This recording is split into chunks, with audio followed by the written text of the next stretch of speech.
Vous savez que Louis XIV, il a dit l'État c'est moi. Oui. Et Nasser a dit le Liban c'est moi. Et oui. Et donc il ne partage rien, c'est lui le Liban, c'est lui l'État.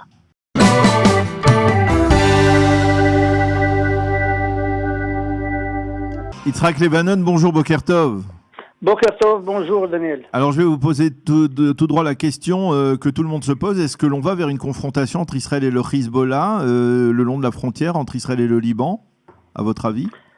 Ça dépend. Qu'est-ce que vous insinuez avec confrontation? Je crois que une confrontation totale, elle est exclue à ce moment-là parce que le Hezbollah n'a pas aucun intérêt dans ce sens-là. Et bien sûr, Israël aussi ne voudrait pas arriver à ce stade-là. Mais peut-être que il y aura une certaine réaction, une certaine riposte, une certaine, je dirais, une revanche de la part de Hezbollah pour avoir tué un de ces gens-là. À mon avis, et si vous jugez et vous demandez M. Nasrallah tête à tête, il vous dira que regardez, ça vaut pas la peine de riposter pour un bonhomme qui est dans l'organisation de Hezbollah, mais qui est un cadre, disons, qui n'est pas très très haut dans le grade dans cette organisation. Donc ça vaut pas la peine. Mais il y a aussi un autre aspect qu'il faudrait prendre en considération et que probablement Nasrallah est en train de jouer là-dessus, c'est la situation interne au sein du Liban.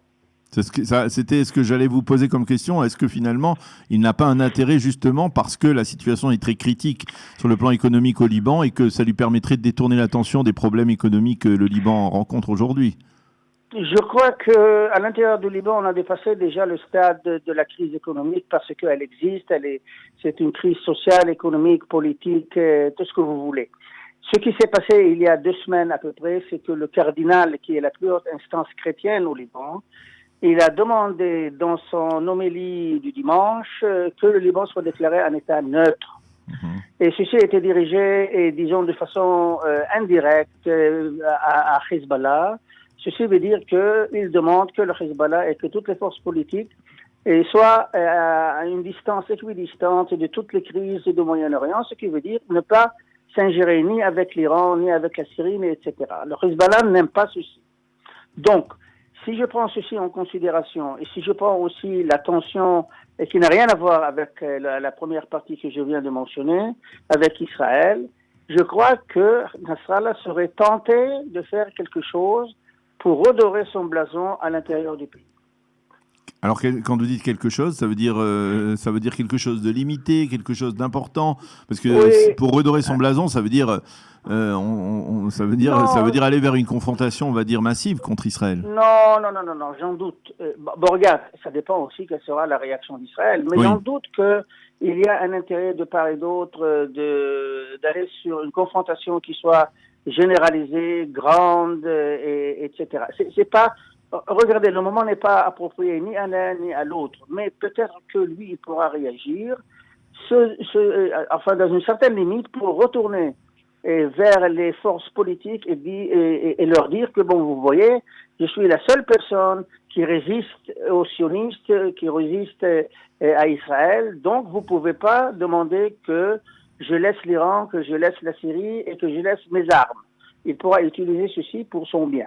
Mais ceci, c'est une évaluation, bien sûr. Alors, ce qui se passe au Liban, c'est très intéressant. C'est-à-dire en dehors du Hezbollah, qui est un État dans l'État et qui est presque aujourd'hui l'élément, le paramètre dominant au Liban. C'est-à-dire, quelles sont les forces qui restent en ligne et qui peuvent, d'une certaine manière, par exemple, aller vers cette demande du cardinal de faire du Liban un pays neutre. Quelles sont les forces en présence? Est-ce qu'il y a, outre le Hezbollah, il y a aujourd'hui des figures majeures qui sont capables, on va dire, de porter le Liban sur leurs épaules? Regarde, Daniel, une petite rectification, si tu me permets. Vous savez que Louis XIV, il a dit l'État c'est moi. Oui. Et Nasser a dit le Liban c'est moi. Et oui. Et donc il ne partage rien, c'est lui le Liban, c'est lui l'État.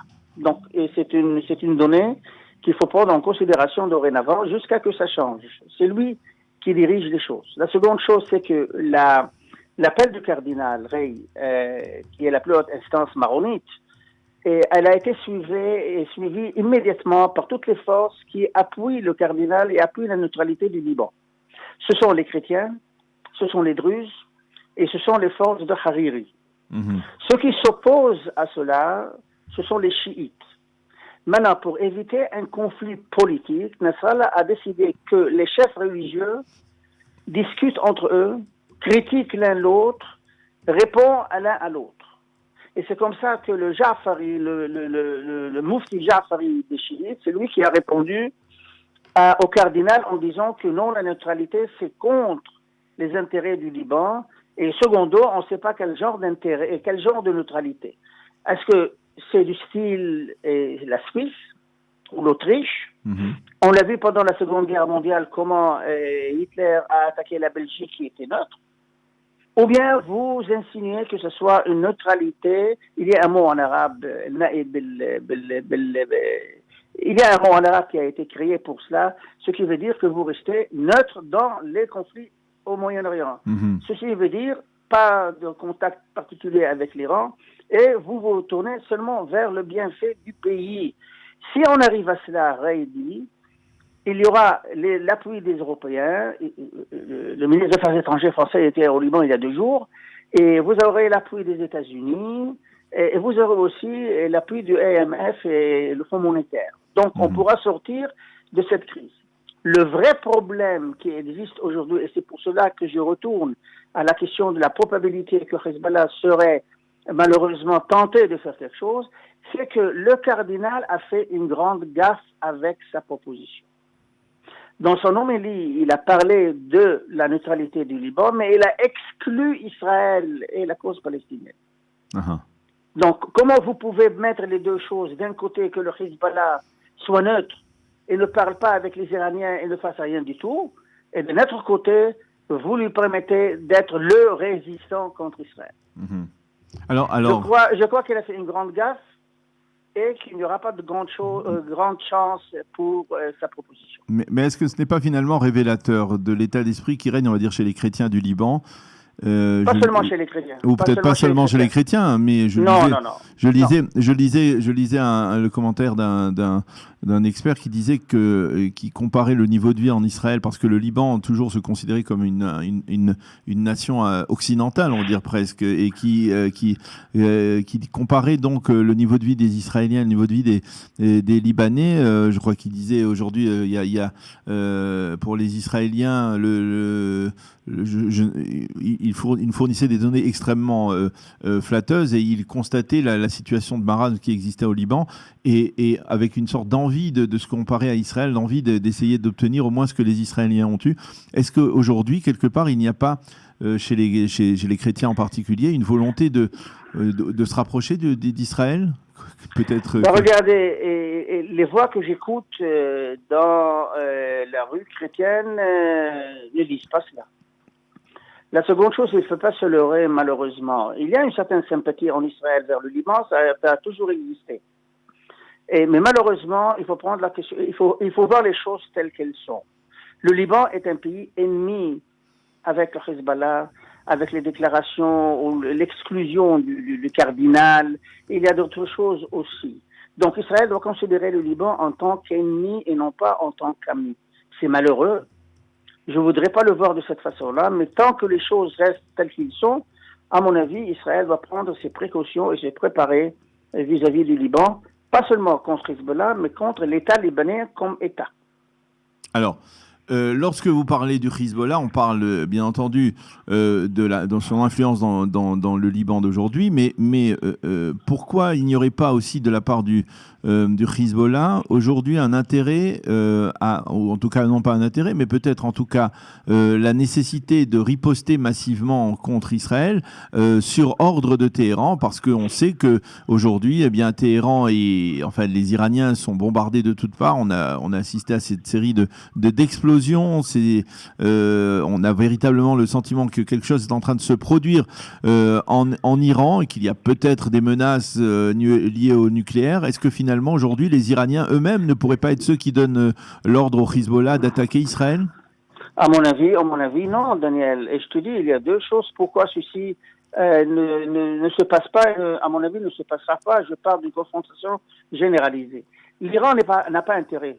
Elle ne donnera jamais à ce moment-là, disons à ce stade-là, elle ne donnera pas le feu vert pour le Hezbollah, d'attaquer Israël et de faire une confrontation généralisée. C'est pas dans son intérêt. Mais il faut pas oublier que seulement il y a une semaine, le président iranien il a dit que le quart de la population souffre du virus de corona. Et c'est pas simple, 25% de la population qui souffre. C'est terrible. La seconde chose, c'est que le Hezbollah n'a pas intérêt parce que il sait exactement quelle sera la réaction d'Israël. Je parle pas d'une chose limitée, petite, etc. Je parle d'une confrontation. S'il y aura une confrontation généralisée, Israël lèvera les gants. Israël ne restera pas les bras croisés. Israël ira tout droit, disons, faire certains objectifs qui existent et qu'elle a étudiés minutieusement. Donc je crois que le Hezbollah n'a pas intérêt de le faire. Ni l'intérêt des Iraniens, ni l'intérêt de Hezbollah. Mais ça veut dire que vous pensez que les Iraniens peuvent laisser passer cette série d'explosions, ce qui s'est produit au cours des dernières semaines en Iran, sans réaction, sans aucune forme de réaction contre Israël? Daniel, ils ont laissé passer l'assassinat ou l'attaque ou, disons, la mort de Soleimani. C'était les Américains. Oh, oui, mais ils ont laissé passer parce que Soleimani, il est beaucoup plus important que le gars qui a été tué en Syrie il y a 2 jours par Israël. C'est rien, c'est un cadre qui est tout simplement c'est très un simple soldat dans l'organisation de Hezbollah. Et lorsqu'on tue par exemple un général comme Soleimani qui est très connu et qu'à plusieurs reprises on a hésité, les Iraniens ont compris parfaitement que la réaction qui va venir ce sera désastreuse. Donc il y a certaines considérations. Moi je fais la comparaison aujourd'hui ou bien la différence disons entre une confrontation généralisée que à mon avis il n'y a aucun intérêt que ce soit pour le Hezbollah ou pour les Iraniens, bien sûr pas pour les Libanais eux-mêmes en tant qu'État, et une certaine réaction pour, disons, sauver la face et dire aux gens, bon voilà, je résiste, donc j'existe. Eh bien, Dr Israël Levanon, merci beaucoup pour toutes ces clarifications, ces précisions. C'est important de discuter avec vous sur ce pays qui vous est cher, dont vous portez le nom. Merci beaucoup d'avoir été avec nous ce matin et Shavua Tov, bonne semaine. Shavua Tov et bonne journée. Merci.